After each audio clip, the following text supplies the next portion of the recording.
Hey there, and welcome to The Explainer. So, if you're learning German, you have definitely met the enemy, those endless grammar tables, right? But what if I told you that most of them were secretly the same table, just in disguise? Today, we are going to uncover a seriously powerful shortcut that connects a and an directly to words like my, your, and his. And trust me, it's going to save you a ton of mental energy. You know that feeling, right? You finally memorized the chart for a and an, you're feeling good, and then you turn the page and see a brand new chart for possessive articles. And you just think, seriously? Another one?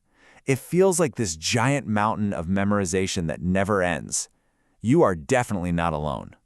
But here's the thing, there's a better way. A shortcut that basically means if you know one of these tables, you pretty much know them all. And the best part, it builds directly on grammar that you've probably already wrestled with and learned. No need to start from scratch.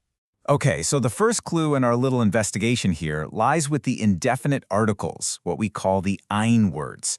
This is just the German for a or an, and believe it or not, it holds the key to this entire system. So here it is, that classic table for ein. The base word is always ein, right? But look at what happens when we start factoring in gender and case. We begin tacking on these little endings. En, em, er. These endings are the secret sauce. They are the first big piece of our puzzle. Now, this is where it gets really interesting.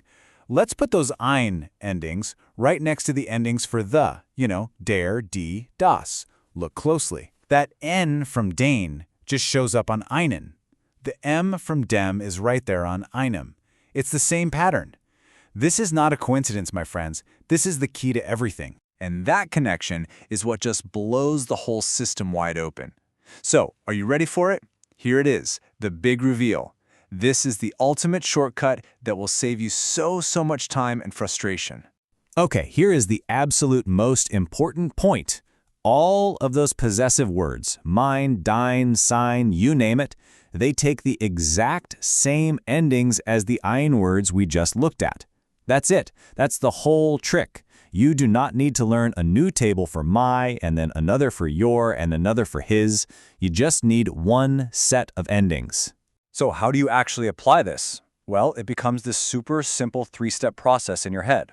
First, you just think your base word, mein for my, dein for your. Easy. Second, you figure out the gender and the case of the noun you're talking about.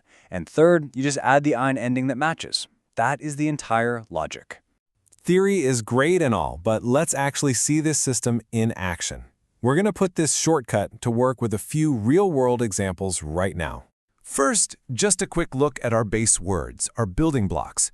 These are the possessives that go with the pronouns. So ich gives you mein, wir gives you unser, and so on. These are the words we're going to be sticking our endings to. All right, first example, wir lieben unsere Mutter. We're saying our mother, so our base word is unser. Okay, now Mutter is feminine, and since she's the one being loved, the direct object, it's accusative. So what's the ein form for a feminine accusative noun? It's eine. So we just take that little e ending, add it to unser, and boom, we get unserer. Perfect. Let's try another one. Spielt mit seinem Auto. It's his car, so the base word is sein. Now, the word mit is one of those words that always triggers the dative case, and Auto is neuter. So, what's the ein form for dative neuter? Einem, right. So we add that m ending to sein, and we get seinem. You see the pattern? It's the same logic every time. And one more, this time with a plural noun. Sie hilft ihren Kindern. Her children. So the base is ihr. The verb helfen, to help, is another one that requires the dative case.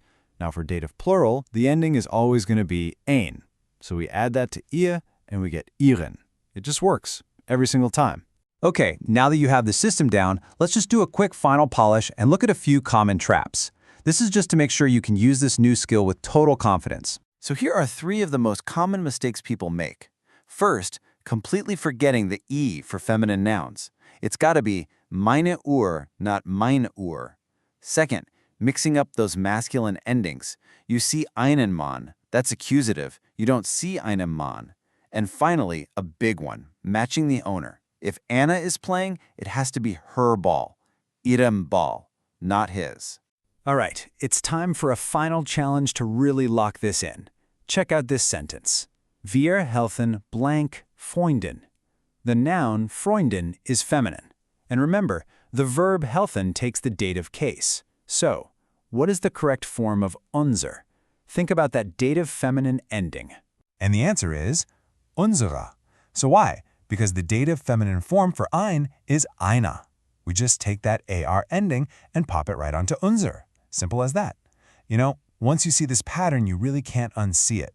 The question is no longer, which of these 10 tables do I have to memorize? It's simply, which ending does ein take here? And that right there changes everything.